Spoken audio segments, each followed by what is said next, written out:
Welcome to Still Plays Galaxy of Heroes. This is a Conquest video, and this is our last one. This is Sector 5. We're going to be looking at the feats, what squads we were using, data discs, which ones were popping up, what choices I was making, and then the boss nodes, how I approached them and broke them down. Again, with all these feats, this is just me doing my initial run through the sector, how much progress I'm making, because I'm trying to optimally tackle as many feats as possible. And globals, we are all done with without really deliberately going after them. This is all just working through the sectors because of how much overlap there is. And with Sector 5, we got 2 out of 4. I think with better luck, I could have got 3 out of 4. I was not doing Geospy surviving. I gave it one shot, but I have a Gear 12 spy, so it was just tough. But I also just feel like I had terrible luck when it came to nodes. Like, look at this stretch here. We have gas at the boss, and I have gas again, and I have gas again, and I have gas again, followed by a Padme. In that entire stretch, I can't be using Geospy. I can't be using my Peridea trooper to get those defeats. And that's just that stretch, because there's terrible nodes all throughout here if I just click on a few of them. Like, I was not going to be able to utilize some of the squads required. Now, I could have chosen different paths to go, but I like to stick to the challenge path, or I'm going after discs that I like. Like, for the most part, I don't even look at what the other node options are. I just kind of go through it. I did, right at the end, divert to go after this trooper node because I didn't go up against troopers in any of these. Like, those 10 Judge Death defeats happened all on these early nodes. Not up against JTR, but been here with Mon Mothma, here with Rex. Like, you can see with the stamina, they didn't get too depleted because I didn't really use them all that much. But this was the Judge Death squad we were using. With Geospy, I attempted this squad. I've got full Gear 12 Geos. I might do it on the Kron node, but what might just happen, I might just skip this one. I don't think I need this feat. But if I gotta do it, I'll find a way to cheese it. There's ways to cheese this one. Like, I can do what I did with Morgan Elsbeth in Sector 1, where we just do JML lead and throw in a couple Jedi, and then with Watt putting the protection tech onto JML, we can just hide the spy and get however many wins I need. But that's a grind, so I'll avoid it if I can. With play, we were just using our standard Telzine squad. This, I think I'd probably accomplished it in only like 2 or 3 nodes. It happened pretty fast. Because I had this stretch here where there was a JTR node, JTR, and JTR. I had 3 JTRs and Nightsisters, hard counter a JTR, and Judge Death wasn't going to have any shot up against them because they crits, and crits cancels out decay. And with accuracy up, I did a couple things. One, we did a Seer Junda squad because we have 2 characters here who are providing accuracy up. Seer Junda provides it on the basic. It's an AoE on the basic. That's why it's so good and can be pretty fast. Kestis also helps that out with the targeted ability here, Help Me BD1, where if you choose a light side ally for this ability, you get accuracy up. But that's 2 characters who are providing it, so it's a pretty solid squad. A lot of other squads don't have as much. But of course, the best option is going to be Yoda with Bastila-Shan. Bastila-Shan with Battle Meditation. It's called Battle Meditation, right? Or no, Rally. With Rally, that provides accuracy up. You can throw that over to Yoda, and then Yoda spreads it to everybody. And you can even swap in like a Jedi Knight Revan for the turn meter swap, which will just speed up the cooldown situation so that you get more opportunities to spread accuracy up. The other option is the Cadme squad. Cadme with the I Am Queen Amidala ability, she has AoE accuracy up. So there's a number of ways to very quickly get through that feat. Like, those 2 feats, I was done with both of those fairly early on, and I thought with all of these other nodes coming up afterwards, we would have been able to handle the Peridea trooper feat, and I think I got 1 shot at it afterwards, so we'll just have to circle back over the coming days. Before we move on to discs, I do want to touch on 1 feat from the earlier phases, and that is Morgan Elsbeth. Now that we have the Great Mother, like, how viable is this going to be? And the good news is it kind of works. You're going to be able to use it, and the squad doesn't die off completely, but it's not as clear-cut as I would have hoped it was going to be. Like, before, she was just getting wiped out, now she survives. But Mon Mothma gets pretty close to taking them out. And I don't think there's going to be too many nodes that you're going to be able to utilize like a 4-star Morgan Elsbeth up against. Now, fortunately, this is the Datacron node, so if you're going to have to grind this out somewhere, that's not a bad place to do it.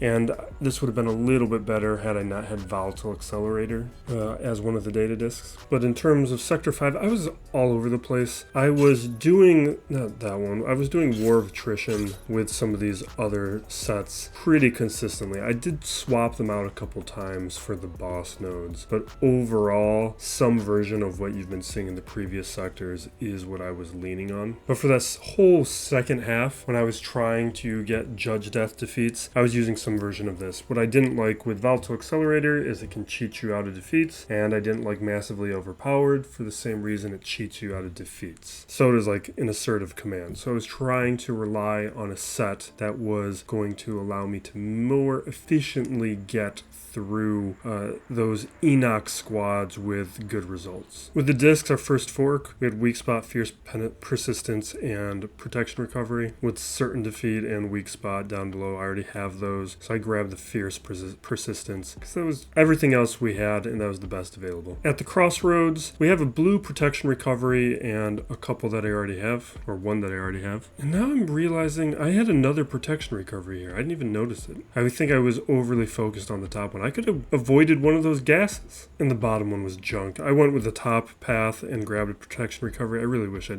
would have realized I didn't have to do that. I don't even know what was on the other notes in terms of what squad I could have been going up against. Sometimes you get tunnel vision. At the next fork, we have a Fierce Persistence, one in blue, more Amplify Agony. And we grabbed that blue Fierce Persistence because it was the best available. And with our final disc, we grabbed the blue Assertive Command. We'll see if I use it at all. It's not a bad one. I kind of like it, but I think there's superior options. With our middle boss node, we've got Defeat an Enemy with POW and Win without using Galactic Republic in the squad. With POW, obviously, that's going to be the Cadme squad. In this instance, I'm hoping for a little bit of survivability and the potential of GMY to spread the accuracy up, so if Queen Amidala spreads them.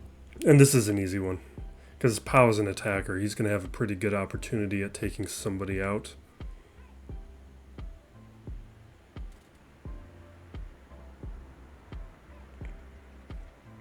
I brought in Barris because I was looking for somebody to provide survivability to the squad.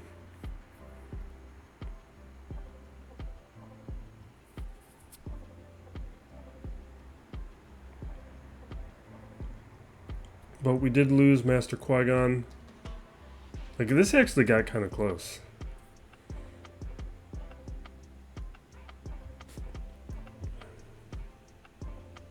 And for Win without Galactic Republic, I just did Inquisitors. They're going to be a strong counter. Although, I did lose somebody, I believe. Which means I think I'm missing a star on that node.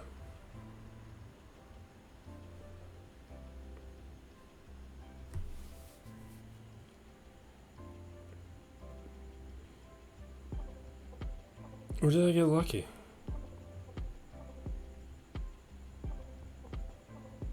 Yeah, so I'm reading mechanics because there is an accuracy up that Eighth Brother can provide. But the conditions in which it happens are just not meaningful enough to be one of the squads to rely on for the accuracy up feat. And I may have been done with it at this stage. No, I think I finished it right after.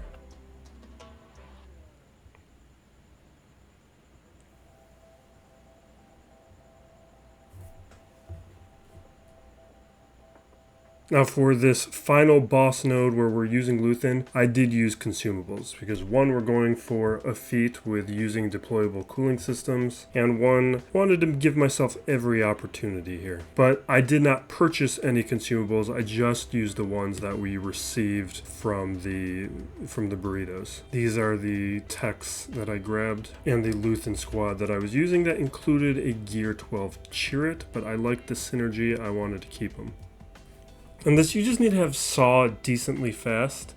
Mine's not even all that fast, but it was fast enough where you get Explosive Trap out, and Explosive Trap plus the Amplify Agony is going to do a ton of work here. I had 2 or 3 Amplify Agonies on them. Now, we did lose a number of people. But as the Explosive Traps go off, then we are in a very strong position where I can start knocking out these guys.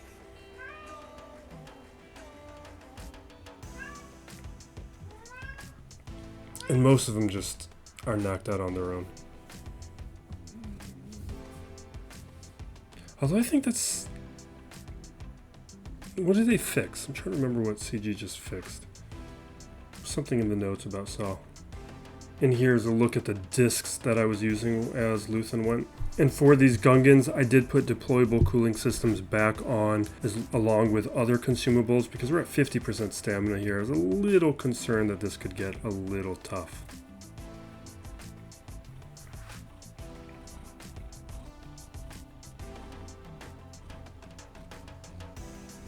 And I was wondering if I should change some of the data discs.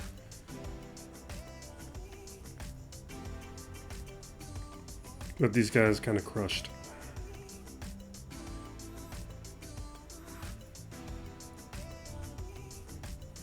So at least this feat was easy. The Luthen one, that was a little tough.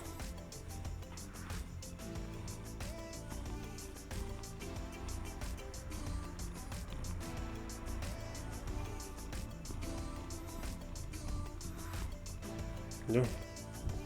But we are in a very strong position. I think by Saturday I'm gonna be red graded. Should not take too much more. I think I'm probably a little too far away on certain of the counting feats, but we're gonna be gold graded by tomorrow. But check out the other sector videos if you have questions there. Otherwise, we're gonna be transitioning into other content now that this conquest stuff is out of the way and going after those datacrons. So thank you for watching. BX and to each other, everybody. Still plays Galaxy of Heroes.